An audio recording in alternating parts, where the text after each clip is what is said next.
the conquering of Mexico. We are going to start off with the man behind it all, the one and only Hernan Cortez.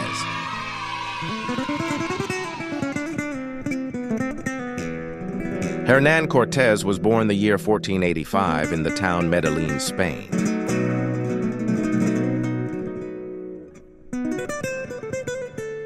He was the son of noble but not wealthy parents and was sent to study at the University of Salamanca, Spain, before embarking on his career as a Spanish conquistador, famously leading the conquest of the Aztec Empire.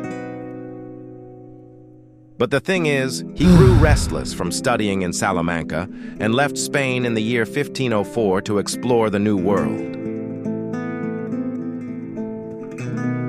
The young Cortez then landed in Hispaniola, or in other words, the Dominican Republic, and was a notary there for a few years before joining Diego Velázquez in 1511 on an expedition to Cuba, where he then climbed the ranks of the local government to become mayor of Santiago.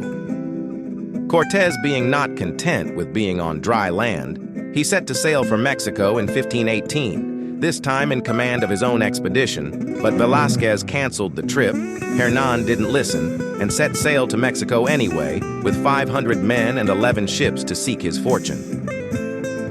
Cortez and his crew reached Mexico in February of 1519. They dropped anchor at Tabasco, where he gained intelligence from locals about the land he desired to conquer. You may be asking yourself, why would he want to conquer the Aztecs? Well, they say that he was a smart, ambitious man who wanted to appropriate new land for the Spanish crown and convert native inhabitants to Catholicism and plunder the lands for gold and riches. There are two main interpretations of Cortez and the Aztecs. Some say he was a villain, a vicious gangster who crushed the noble Aztec civilization, or some say he is a hero who wanted to do something extraordinary for his country and be in charge of something big that would change the future and the way the people do things. When they arrived in Tabasco, they gave him gifts in the form of 20 women. One of them, named Marina, became his interpreter, and they fell in love with each other. They had a son together named Martin. Next, Cortez landed in Veracruz, where his men elected him Chief Justice. According to some accounts, he sunk all but one of his ships before sending the intact one to Spain. There would be no retreat for his men, only conquest.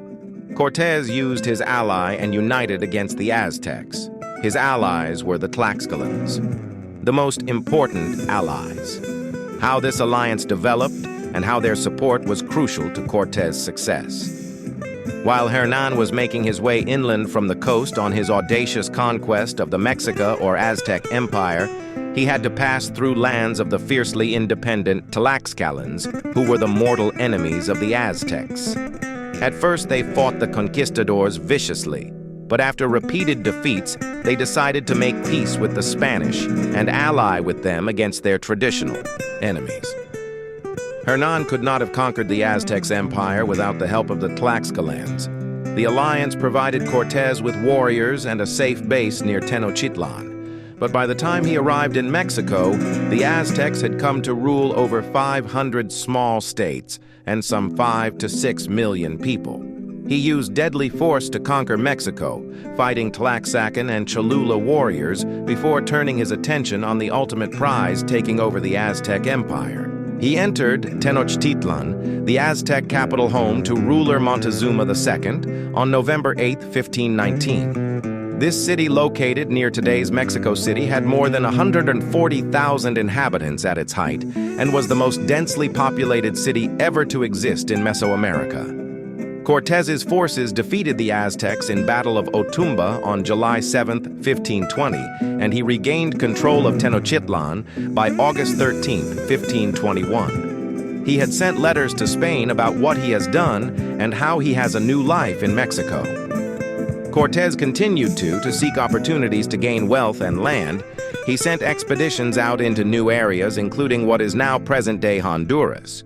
He spent much of his later years seeking recognition for his achievements and support from the Spanish royal court. He died in Spain in 1547. And that, my friends, is the end of this video. Thank you for watching.